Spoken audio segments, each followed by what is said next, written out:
नमस्ते भाई। आज हैं हमारे साथ दा प्रिंस त्यागी, और मैं द इसलिए लगा रहा हूँ क्योंकि इनकी एसएससी सीजल 2023 के थ्रू जो रैंक आई है वो अपने आप में एक बहुत बड़ी अचीवमेंट है। और हमारे देश में बहुत सारे हज़ारों लाखों युवा जो हैं ऐसी रैंक हासिल करके अपनी ड्रीम पोस्ट को, अपनी गवर्नमेंट जॉब को लेना चाहते हैं। भाई की ऑल इंडिया रैंक है 2, पूरे भारत में 2 रैंक है इनकी। और मेरे हिसाब से रैंक 1, रैंक 2, रैंक 10 या टॉप 100 तक भी कोई फ़र्क नहीं होता है। थोड़ा बहुत लक का या इंस्टेंट वहाँ पे फ़र्क आ जाता है, अदरवाइज सभी का जो है लेवल लगभग सेम होता है, क्योंकि तभी ये टॉप 1 से लेकर टॉप 100 तक पहुँच पाते हैं। तो आजकल स्टूडेंट्स, पहले तो नहीं था, केवल यूट्यूब से पढ़ के भी सिलेक्शन ले लेते हैं, जो बहुत समझदार स्टूडेंट्स हैं। और बहुत सारे ऐसे भी स्टूडेंट्स हैं जो सीधा यूट्यूब से पढ़ना शुरू करते हैं, वो टीचर की भसड़ में रह जाते हैं, this is best, this is best, और वो कंटेंट ही फिल्टर नहीं कर पाते, मुझे क्या पढ़ना है, कितना पढ़ना है, कहाँ पे जाकर रुक जाना है, और मेरी स्ट्रेटजी क्या होनी चाहिए। तो सेल्फ स्टडी से करके भी कैसे सिलेक्शन लिया जा सकता है, और उन्होंने किस किस सोर्स से तैयारी करी और क्या इनका तरीका रहा जो इतनी अच्छी रैंक इनको मिली है, ये पूरी इस वीडियो में आपके साथ शेयर करेंगे। जो भी बच्चे गवर्नमेंट एग्जाम की तैयारी में आ रहे हैं, चाहे वो सीजल के हों, सीटसल के हों, सीपीयू के, एमटीएस को, या अदर किसी एग्जाम, वन डे एग्जाम के, उनके लिए वीडियो जो है बहुत ही जो है नॉलेज देने वाली होगी। सबसे पहले बताओ कि आपको पोस्ट मिली एएसओ इन एमईए, टॉपर की फर्स्ट चॉइस क्यों है? ऐसा क्या है इस पोस्ट में? सर मोस्टली तो ये होता है कि दिल्ली में पोस्टिंग होती है। ज़्यादा लोग नॉर्दर्न साइड के होते हैं तो घर के पास रहने के लिए दिल्ली प्रेफर करते हैं। और अब दिल्ली से बाहर जाना है तो सीधा इंडिया से ही बाहर जाएंगे, तो एमईए में ये भी होता है। तो इसलिए मोस्टली एमईए को प्रेफर करते हैं। फिर सीएसएस होता है। हाँ, तो मैंने भी सीएसएस ही भरा था सेकंड प्रेफरेंस। आपने घर वालों को बताया था कि मम्मी पापा अगर मेरी इसमें जॉब लग गई एएसओ इन एमईए, तो हो सकता है मुझे 2 साल के लिए, 3 साल के लिए ओकेजनली बाहर जाना पड़े, विदेश में जाके रहना पड़े, तो उनका क्या था, रिएक्शन क्या था इस बात पे? सर वो तो बहुत खुश हुए थे। अच्छा, कह रहे थे कि हम तो आएंगे। अच्छा, हम भी आएंगे, हम आएंगे, हम तो चलेंगे साथ में। हाँ। और फिर कहते कि बाकी रिश्तेदार भी आएंगे। हाँ। मतलब जॉब लगते ही प्लानिंग होने लग स्टार्ट हो जाती है कि भाई यहाँ घूमने जाएंगे, ऐसे ऐसे करेंगे, क्योंकि मोस्टली घर मिल जाता है बाहर। हाँ, गवर्नमेंट देती है, रहने का ही होता है। तो घर वाले तो बहुत खुश हैं। और एक्स्ट्रा अलाउंसेस भी बहुत देती है वहाँ के। जो फॉरेन में आप किसी भी कंट्री में हो, उसके टॉप हॉस्पिटल में आपका इलाज होगा। इवन आपका फैमिली में भी कोई है, वहाँ के टॉप स्कूल में आपके बच्चे पढ़ेंगे। इवन और भी बहुत सारी सुविधाएं जो हैं वो गवर्नमेंट देती है। जब तक आपको वहाँ पे आपका सेपरेट घर नहीं मिल जाता, आपको अगर गवर्नमेंट किसी होटल में रुकवाती है तो वो वहाँ के टॉप होटल में आपको रुकवाएगी। आप कहीं विजिट करेंगे, आपकी फ़्लाइट का खर्चा, आने जाने का, ट्रैवल का, है ना, टैक्सी का अलाउंस, वो सारा गवर्नमेंट बियर करती है। तो ये अच्छी चीज़ है एमईए में। इनकम टैक्स इंस्पेक्टर का जो मतलब रुझान है वो पिछले कई साल में थोड़ा कम हुआ है ऑनलाइन आने की वजह से, क्योंकि अब जितना भी वर्क है वो ऑफिशियल ईमेल आईडी से के थ्रू कन्वर्सेशन होता है एक इंस्पेक्टर और एक टैक्स पेयर के बीच में। आपको कोई भी क्वेरी है तो इनकम टैक्स इंस्पेक्टर जो आपको मेल करेगा, वो मेल लिखना, फिर लेटर भेजना, फिर सी से कोऑर्डिनेट करना, मतलब एक टिपिकल क्लरिकल टाइप की जॉब बन गई। इस वजह से एएसओ इन एमईए और एएसओ इन सीएसएस ज़्यादा बच्चे चूज़ करते हैं आजकल। अच्छा, अगर आपने ये कहा कि अगर पापा वहाँ पे कोई पसंद आ गई लड़की बाहर की और वहाँ से शादी की बात होने लगी, तो कोई ऑब्जेक्शन है? ऐसा कुछ हुआ? नहीं सर, हमारे में ऐसे बाहर से नहीं करते शादी। नहीं करते? नहीं सर, स्ट्रिक्ट नियम है? Yes sir. इंडियन से ही करनी है? इंडियन से सर, यस। वहाँ की कोई एनआरआई पसंद आ गई तो? वो बात अलग है सर थोड़ी। एनआरआई को भी पसंद आना चाहिए। क्योंकि सर एनआरआई तो मोस्टली ये होगा कि अपनी एक कंट्री में सेटल होते हैं। क्योंकि हमारे एक स्टूडेंट था, ईरान में है वो, उसके साथ हुआ ऐसा। अच्छा, 2-3 दिन पहले मेरी बातचीत हुई थी उससे। वो मुझसे सलाह ले रहा था कि सर ऐसे ऐसे, मैं क्या कहूँ घर वालों से, और वो जो है वो दूसरे रिलीजन में है कि, और वो थोड़ा अलग रिलीजन में है। मैंने कहा यार तुम देख लो, इस बात पे मैं कोई कमेंट नहीं कर सकता। चलिए अब हम तैयारी की बात करते हैं। सारी तैयारी सेल्फ स्टडी से करी। कैसे इतना कॉन्फिडेंस आया कि यार मैं खुद ही कर लूंगा, मुझे जरूरत नहीं है किसी की, मैं अकेला ही काफ़ी हूँ? नहीं सर, ऐसा था कि मतलब 2019-20 का मैंने प्री दिया था। हाँ, मतलब बिना पढ़े ही गया था। अच्छा, मतलब एक भी दिन, मतलब ये बोलो कि मैं उठ के सिर्फ पेपर ही देने गया हूँ, तो मेरा प्री निकल गया था। और मेंस का ये था कि मेरा क्लैश हो रहा था बाकी एग्जाम्स के साथ, तो मैंने मेंस नहीं दिया। अच्छा, तो फिर मेरा 21 में फॉर्म रिजेक्ट हो गया, मैंने चश्मे के साथ डाल दी गलती से, तभी आया था ये वाला रूल। तो फिर मैंने लास्ट अगस्त में स्टार्ट करा। तो मैंने सोचा कि बुक क्लास नोट्स देखते हैं, क्योंकि वो सबसे ज़रूरी चीज़ है कि हमें पता होना चाहिए हमें पढ़ना क्या है। हाँ। अगर हमारे पास कंटेंट है प्रॉपर तो हम कुछ भी कर सकते हैं। तो आपने पूरा कंटेंट देखा हाँ, पहले? कंटेंट देखा, सिलेबस देखा, एग्जाम्स देखे कि भाई क्या क्या पूछते हैं। तो मैंने क्लास नोट्स देखे। आपके क्लास नोट्स मेरे को सबसे अच्छे लगे शॉप पे जितने भी थे। आप सीधे शॉप पे गए और बोले भैया क्लास नोट दिखा दो? दिखाओ। अच्छा। तो उन्होंने 2-3 दिखाए। तो मैंने सर आपके लिए अर्थमेटिक एडवांस के। दोनों एक साथ? हाँ, दोनों एक साथ। और किरण का प्रीवियस ईयर आता है, और उसमें काफ़ी कितने हज़ारों क्वेश्चन है। तो वो ले आया मैं। तो फिर वो मैंने वो कर दी, वो ही करी मैंने बैठ के सबसे पहले। क्लास नोट सारे? हाँ, क्लास नोट्स में लिखा हुआ आपको सब कुछ समझ में आता था? Yes sir. जो नहीं आता था 2 बार पढ़ लो, 3 बार पढ़ लो। अगर वो बिना पढ़े भी कभी कभी होता है कि क्वेश्चन कर लो। अगर जैसे सपोज करो आपको कोई तरीका टफ लगा मेरे को, तो मैं उसे मतलब ट्राई करता हूँ कि किसी और तरीके से करके देखो, क्या पता वो मेरे को थोड़ा समझ में आ जाए। हाँ। तो मेरा ये रहता कि मतलब मेरा कोई हार्ड एंड फास्ट रूल नहीं था कि मेरे को सिर्फ यही करना है। मेरे को ये होता कि क्वेश्चन होना चाहिए, जल्दी होना चाहिए क्वेश्चन। पहले स्टार्टिंग में स्पीड की थोड़ी प्रॉब्लम आती थी, तो वो मॉक दे दे के थोड़ा सा स्पीड इंक्रीज हुई। अच्छा। स्टार्टिंग में स्पीड की थोड़ी ज़्यादा प्रॉब्लम थी, क्योंकि कैलकुलेशन वगैरह में प्रॉब्लम होती थी। अच्छा। हाँ, मतलब कैलकुलेशन तो मैं कर दूंगा, टाइम लगता था। हाँ, टाइम लगता था। क्योंकि सर इतनी बड़ी बड़ी मल्टीप्लिकेशंस भी अगर मेरी दीदी भी हैं वो भी कर देंगी, टाइम लगाएंगी। तो हमारे घर में यही है कि हमें आता है, पर स्पीड का वही है कि इस पेपर में स्पीड चाहिए। पहले पैटर्न भी बहुत अलग था कि स्पीड चाहिए, अब थोड़ा पैटर्न अलग हो गया है। जैसे मेंस का ज़्यादा इंपॉर्टेंट है, प्री सिर्फ क्वालिफाइंग है। हाँ। तो वो थोड़ा डिफरेंट फैक्टर प्ले कर देते हैं।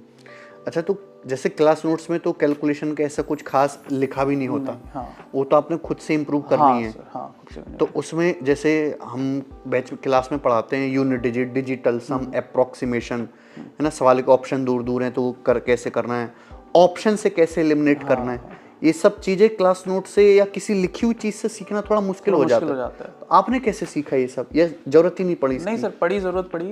2 बार 3 बार 4 बार पढ़ना पड़ता है। अगर जैसे आपने एक सोर्स को अगर अपना लिया तो उसे मतलब दिल से उसे ही पढ़ो। अच्छा।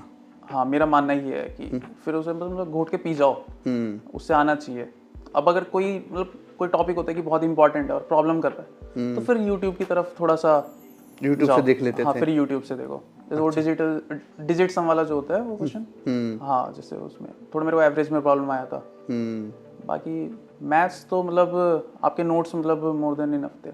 मतलब क्लास नोट्स इस तरीके से बनाए हुए हैं हमने कि उसके बाद प्रीवियस सर आप खुद से बना लोगे। Yes sir. 98-99% प्रीवियस सर लग जाएंगे, क्योंकि एक दो सवाल तो अटकता है, थोड़ा डिफरेंट होता है पेपर में। वो क्लास नोट्स में भी होते हैं 1-2 क्वेश्चन ऐसे कि आपको अटकेंगे, वो कंपलसरी मतलब होना भी चाहिए कि 1-2 टफ क्वेश्चन होने चाहिए कि बच्चा अपनी थिंकिंग कैपेसिटी बढ़ा सके। हमेशा स्कोप रहे उसके बाद कि नहीं यार, इम्प्रूवमेंट का हमेशा स्कोप रहे। एक चैप्टर खत्म किया फिर प्रीवियस, फिर अगला चैप्टर खत्म किया फिर रिवीजन, ऐसे चलता रहा पूरा। वो रिवीजन कैसे करते थे? सर मैं साथ साथ एक रजिस्टर रखता था। उसमें जो आपके टफ क्वेश्चंस होते थे वो, और फॉर्मूले जो थोड़े से इंपॉर्टेंट लगते थे वो मैं लिख लेता था, फिर उसे ही रिवाइज करता था। और ये पूरे दोनों नोट्स खत्म करने में आपको टाइम कितना लग गया? 2-2.5 महीने के अराउंड लग गया। 2-2.5 महीने में अर्थमेटिक प्लस एडवांस दोनों? हाँ, विद प्रीवियस ईयर? हाँ सर। जैसे भाई कह रहे हैं कि मैंने 2 से 2.5 महीने में सारे प्रीवियस ईयर भी लगा दिए, इतनी मोटी किताब, और मैंने क्लास नोट्स भी पूरे कर लिए। तो हर बच्चा ऐसे ना सोचने लगे कि मैं भी कर लूँगा। हर बच्चे का ग्रैब करने का तरीका, चीज़ों को सीखने का, समझने का, सॉल्व करने का, उनको रिटेन रख पाने का अलग अलग होता है हर बच्चे का लेवल। इंग्लिश की तैयारी कैसे करी आपने? सर इंग्लिश मैंने नीतू सिंह मैम की एक बुक है वॉल्यूम 1, हाँ, उससे पढ़ा था। वो कैब मैं मोस्टली यूट्यूब से करता था। अच्छा, साथ साथ नोट्स भी बनाते थे आप? हाँ सर, वो कैब के नोट्स बनाए, और इंग्लिश में और किसी चीज़ के नोट्स नहीं। रूल आपने कभी ढंग से पढ़े नहीं? नहीं सर, याद ही नहीं होते। तो सारी ग्रामर आपने सेल्फ ही तैयार कर ली? रूल्स भी पढ़े हैं पर वो मेरे को मतलब कभी याद नहीं हुए। उनके आपने कोई अलग से सेपरेट नोट्स भी नहीं बनाए? बनी, जब समझ में नहीं आ रहे तो मैं उनके नोट्स कहाँ से बना पाऊंगा। हाँ, मेन दिक्कत मेरे साथ वो थी। अच्छा, जीके जीएस, फिर जीके में तो जैसे बहुत सारे सब्जेक्ट हैं, हिस्ट्री, पॉलिटी, ये ज्योग्राफी हमारे जैसे इंपॉर्टेंट, और साइंस वाला पोर्शन। सर इसको साइंस तो आपका पहले से अच्छा होगा? हाँ सर, साइंस उसमें कोई बहुत ज़्यादा दिक्कत आई नहीं होगी। हिस्ट्री पॉलिटी फिर कैसे तैयार करा? सर मेन तो वो था आपका स्पेक्ट्रम और लक्ष्मीकांत, वो पढ़े हैं मैंने। पर सर उनसे ज़्यादा जो आपको फ़ायदा देगा वो आपको प्रीवियस ईयर और लूसेंट भी दे सकता है। अच्छा। लूसेंट में मैं कहूँगा कि पॉलिटी थोड़ी सी अब्रप्ट है, मतलब कुछ भी आ रहा है, कैसे भी आ रहा है, और टू द पॉइंट दे रखा है। लक्ष्मीकांत में थोड़ा सा एक तरीके से आपको मतलब पूरी बड़ी पिक्चर दिखती है, ये नहीं है तो ये भी है, यहाँ से भी आ जाएगा समझ में। पर एसएससी के बच्चे के लक्ष्यमांत करना बहुत टाइम लग जाता है, पर अगर आप डेली भी 10 पेज भी पढ़ोगे तो भी आपका हो जाएगा। अगर बच्चा सीरियस है और टाइम है, जैसे नेक्स्ट अगर आपका अभी सितंबर में है नेक्स्ट सीजीएल, 1 साल है पूरा अभी लगभग। हाँ, तो लक्ष्मीकांत कर सकते हैं। उससे ये होगा कि आपको कॉन्फिडेंस होगा। ऐसे सब्जेक्ट्स में कॉन्फिडेंस बहुत ज़रूरी है। हाँ, तो आप एक यूपीएससी एस्पिरेंट्स भी हैं। हाँ सर, पहले था। तो यूपीएससी की तैयारी कितना मदद करती है एसएससी की तैयारी में, क्या बिल्कुल डिफरेंट है? सर डिफरेंट तो आप एज इन सब्जेक्ट कह सकते हो, पर आपको डिसिप्लिन में आ जाते हो आप यूपीएससी की प्रिपरेशन से। वो डिसिप्लिन आपको एसएससी में भी हेल्प करता है और जीके में तो हेल्प करता ही है। तो आपने पढ़ाई लाइब्रेरी में जाके करी कि घर पे ही सेल्फ स्टडी करी है सारी? सर मैंने सीजीएल 22 में लाइब्रेरी ज्वाइन करी थी। हाँ। तो सुबह सुबह चला जाता था मैं 7 बजे, 4 बजे घर पे आ जाता था। अच्छा। हाँ, फिर अपना बैडमिंटन खेलने जाता था, क्योंकि डेली खेलते थे? हाँ सर, अब भी खेल लेता हूँ मैं बैडमिंटन। हाँ, बैडमिंटन मतलब कोई भी स्पोर्ट्स खिला लो मेरे को, मैं सब खेल लूँगा। अच्छा। हाँ, अच्छी आदत है ये तो। हाँ, फिर घर पे थोड़ा बहुत पढ़ लेते थे। मॉक में सोचता था कि या तो घर पे ही आके दो, क्योंकि लाइब्रेरी में पूरा पढ़ने के लिए निकालो टाइम। मॉक आप घर पे ही आके? हाँ, घर पे बोल देता है भाई थोड़ी सी देर 1 घंटा डिस्टर्ब मत करो। 1 घंटे में मॉक हो जाता है। फिर 10 मिनट ब्रेक लेके उसे एनालाइज कर लो कि क्या क्या प्रॉब्लम हुए हैं। फिर अपना खेलने में ले जाओ, फिर अपना फ्री। सही है। तो आपने कितने मॉक टेस्ट लगाए प्री के टोटल? इस बार मैंने क्या करा कि जो 22 के प्रीवियस ईयर थे सिर्फ उनके मॉक दिए थे। अच्छा, जो 22 में पेपर की जो 22 में शिफ्ट बनी थी, जो 40 शिफ्ट बनी थी, वो 40 में से मैंने 15-20 के मॉक दिए थे। अच्छा। हाँ, तो मेरे इस बार 187 के अराउंड बने टियर 1 में।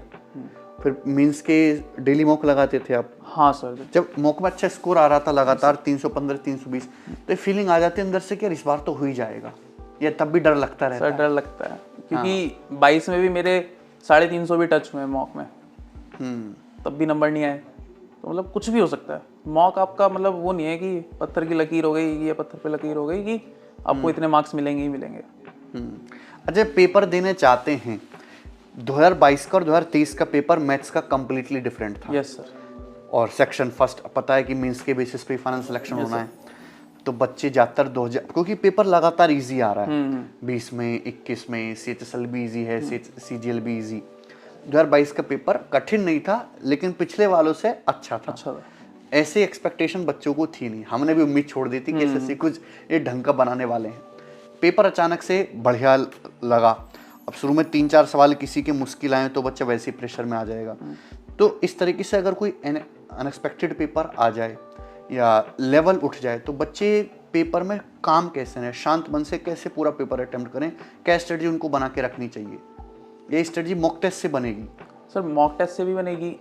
मॉक टेस्ट में भी अलग अलग लेवल होता है, पर मेरा पर्सनली ऐसा मानना है कि अगर आपने मेहनत करी है तो वो कभी वेस्ट नहीं जाएगी। हाँ, आप पेपर में बैठे हो, आपका टफ क्वेश्चन आ गया, कोई बात नहीं, मतलब टेंशन नहीं लेनी है, उसे स्किप कर दो।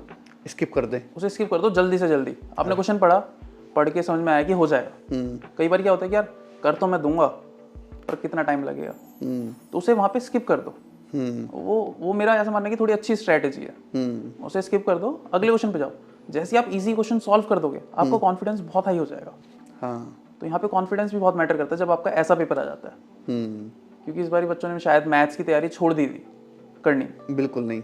क्योंकि पिछली बार लोगों के 90 में से 90 बहुत लोगों के बहुत लोगों के जिसने पिछली बार तैयारी करी थी, तैयारी नहीं करी थी, वो सब बराबर थे।